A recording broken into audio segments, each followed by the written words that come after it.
know as Muslims that we're taught to think first about our families and our neighbors and our neighborhoods, and to think outward from there. And homelessness deals with those who are the most vulnerable, who are living among us and who are often ignored and treated as if they are invisible. Our goal with this screening is to continue this conversation in our community and to talk with people who are working actively on the issue of homelessness, both inside of the Muslim community as well as from the city of Los Angeles, so that we can think about what we can actually do that can make a difference and can make a dent in this issue. Now, you know that the central piece of what we're here to do today is to watch a documentary, a short documentary about 25 minutes long, and it's called Homeless to Homeowner. We're really blessed we were very excited when we heard about this documentary and we got the opportunity to meet the director and the subject of the documentary, because they have an inspiring story that should mobilize us to actually do work that reflects how they have inspired us. One thing that I see here, so much different than any other screening that I've had, I see young people. So I want to thank you guys, because you guys are the leader of our country here. So I'm really, really, truly honored that you both came. If you don't know about it, it won't hurt you. But once you know it, we are responsible to pass the message of the humanity. And we could do it. Folks, young people, we could do it. Thank you very much.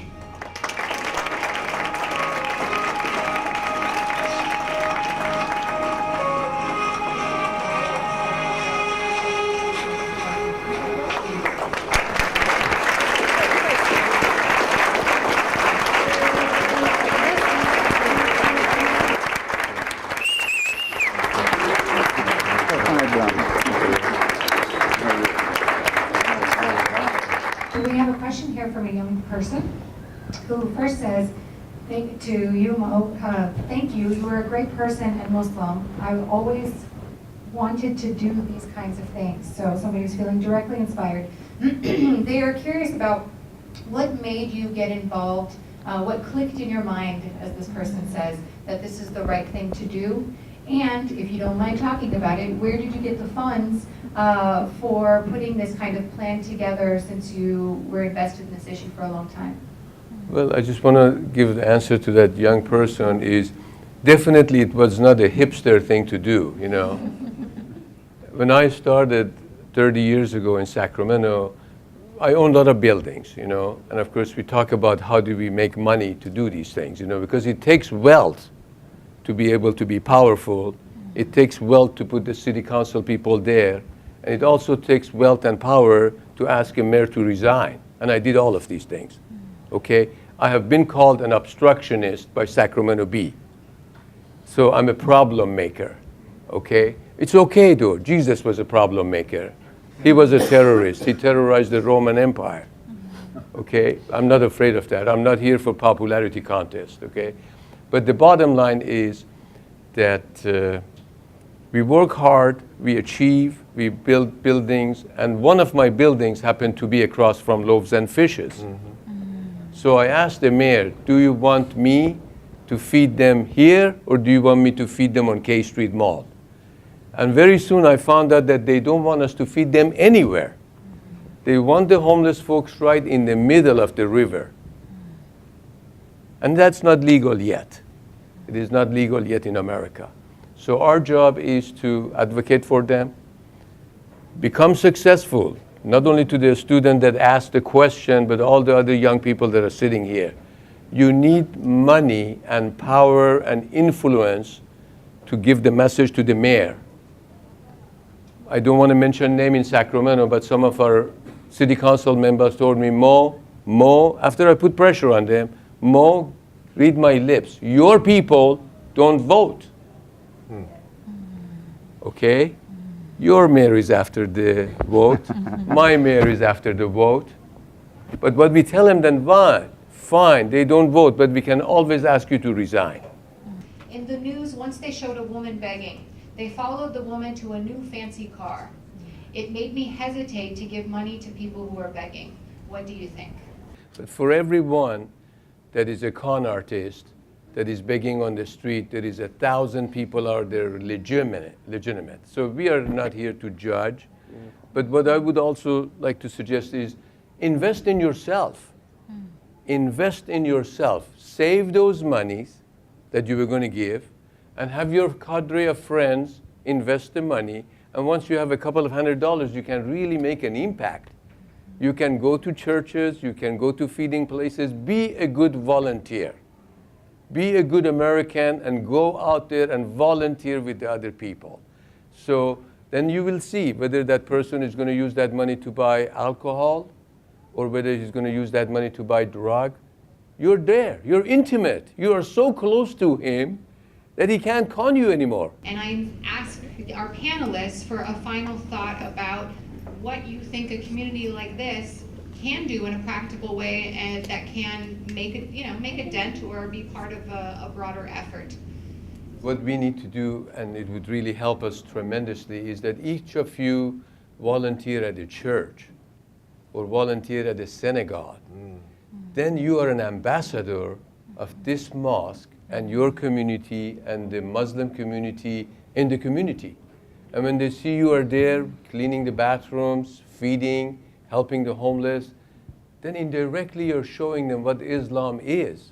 We have had too many conversations about how good we are. Let us put things to practice. The proof is in the pudding. I mean, every faith says I'm closer to God. Every faith says that. So this is nothing unique about Muslims. Okay? I have been with a lot of faith people in Sacramento. I am an adopted Christian, actually, you know. I'm a follower of Jesus. You can't be a good Muslim unless you're a follower of Jesus. True. You can't. So let us practice and let us see what would Jesus do. Then you become a good Muslim. And then you have done a good thing. It's good for the community. One of the major treatment for homelessness is love, compassion.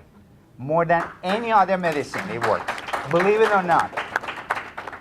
I was in Sacramento and I was just crossing the street. This tall gentleman waved at me. So I approached him. I was a little bit hesitant, but I listened to my heart. I approached him and he hugged me. And it was just like Tom and Jerry. My head was just like on his chest. He was really, really tall, very skinny. The moment I hugged him, I realized that he is crying.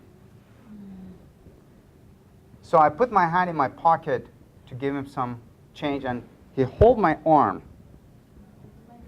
He said, I said, here is some money. And he says, no, I don't need the money. So then I said, why are you crying? He says, you know that I haven't been hugged for many, many years? Tears came out of my eyes. So what I'm suggesting, if after you leave this session,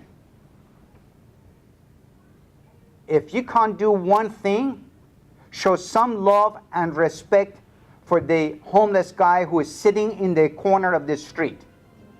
Shake his hand.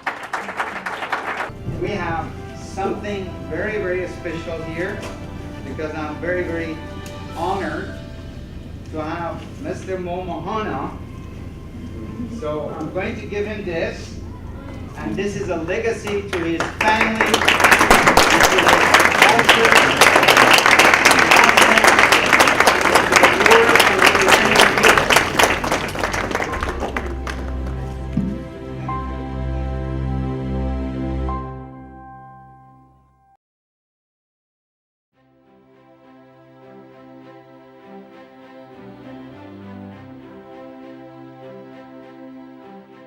This film most likely will affect the way that I act towards people in the future, and homeless people that I see on the street, I'll most likely be able to give them the attention that they deserve and not act as if they are invisible, as most people do. It really opened my eyes to how they have feelings also, and how they're all humans, and we should treat everybody with respect and kindness. I was actually not familiar with the fact of how the police were involved and how people were being arrested and food was being run over. that was something that kind of actually shocked me because I wasn't aware.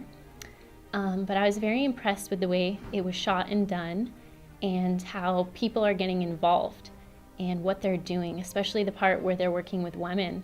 And I thought that was really inspiring as a woman to be able to relate to that and see that their stories and how they have come so far. The most powerful part of the movie was seeing the change from, this woman that had a child living in these tents, and she became a homeowner, and that really gave me goosebumps, and I started tearing up because, we take life for granted, and there's people struggling out there to make ends meet, and so they fall into the cracks, and they took a really big step to get it back up, and if they can do that, then anything is possible.